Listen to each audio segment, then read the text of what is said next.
বিসমিল্লাহির রহমানির রহিম। সকল প্রশংসার মালিক মহান আল্লাহ তাআলা।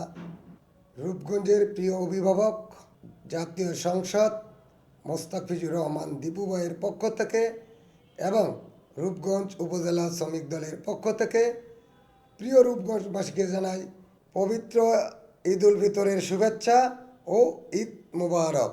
রূপগঞ্জের প্রত্যেকটা মানুষ আমরা যেন এই ঈদকে আনন্দময় এবং ঈদের যে ইমেজ আমরা যেন ভালোভাবে কাটাইতে পারি, আমাদের যেন আল্লাহ পাক রব্বুল আলামিন এই তৌফিক দান করে। আর আমরা যেন নেতৃত্ব দেই, আমরা যেন সঠিকভাবে সৎভাবে আমরা নেতৃত্ব দিতে পারি।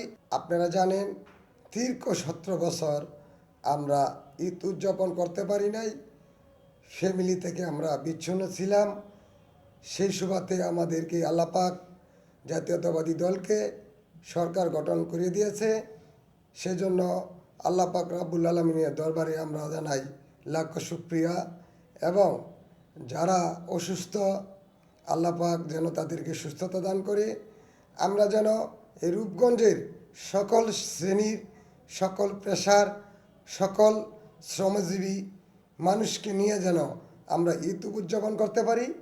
এবং আমরা যেহেতু রাজনীতি করি, সবাইকে নিয়ে যেন আমরা আমাদের রাজনীতি করে আমাদের সাফল্য আগে আনতে পারি। তাইলে আমাদের এই ঈদ উদযাপনটা অনেকটা ভালো হবে।